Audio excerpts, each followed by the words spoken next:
Guys, ito rin inabangan ng mga kapatid natin na talagang sinasabi nga nila, no, na gusto nila mapanood ngayong Hunyo at pangako nga natin, kasama natin yung cast ng Pajak Princess, ang pinakabagong show sa TV5.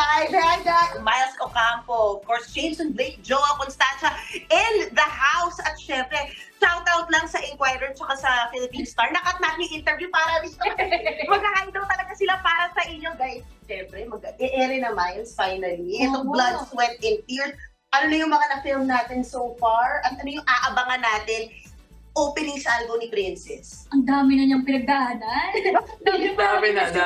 Oo. Marami ng pawis at dugo. Pawis at dugo.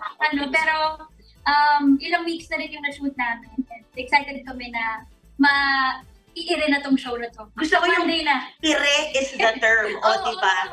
So, lutong-luto na. 9 months na siya, kumbaga. Parang full cycle, baby na siya. Na ready nang ipakilala sa mundo. Pero for you two, how has the chemistry been with Miles? I know, Jameson, you've worked with Miles already, but ikaw, Joa, kumusta?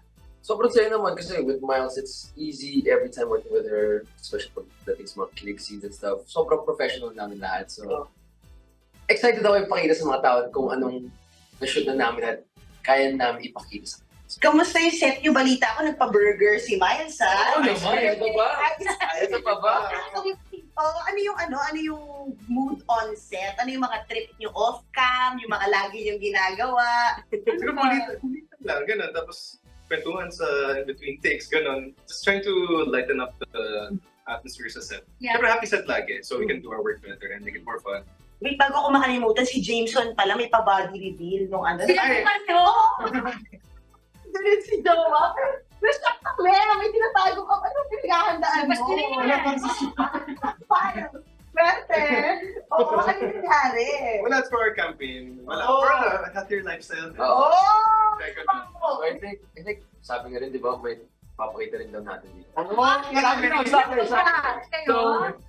Tingnan natin. Oo. Oh my God! Baka makita sa show. Oo. Pero ready kayo. Ready na. Ready na. Okay, nagtanghali, pandesal, pwede rin naman, di ba? Pang lunch. Wait lang. Pero ito na, pabalik tayo kay Princess. Nagulat ako kasi parang reverse fairy tale pala yung nangyari kay Princess. Tama ba? So, konting pahapyaw lang. You started off na well-off o may kaya sa sitcom na ito. And then what happened? Na-scam ang aking tatay. Na-scam yung pamilya ko. So, parang simula bata si Princess hanggang ngayon, nire-redeem niya yung sarili niya at yung pamilya niya. So, doon iikot yung story kung paano ba pagkakatiwalaan si Princess at the same time, paano si Princess magtitiwala sa mga tao. Wow. So, may trust issues. Yes. Pero nakita ko parang yung mindset ni Princess yung nagdala din. No? Mhm. Sa series na to. Is Princess a positive person? Ano siya? Oo, parang kahit anong problema ang ihain mo kay Princess, lalabanan yan, basta padyak lang. Yun yung lagi niyang mindset. Padyak on! Oo, padyak lang. Kasi sa bawat naman natin, biyahin natin, may mga lubak, may mga kung ano tayong madadaanan. As long as umaandar ka lang, padyak ka lang ng padyak, tuloy ang buhay. Ay! Best yun!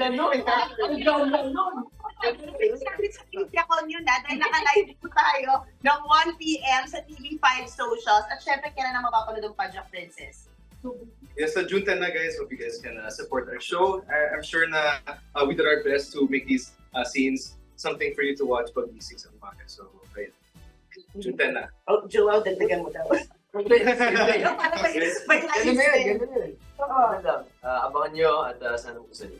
And Princess? 11:15, bago po yan mag-keep Bulaga, every Monday to Friday. So, abangan niyo po ang pag-ikot ng buhay ni Princess at kung team Miko ba siya o team Wes. I love it! Congratulations, guys.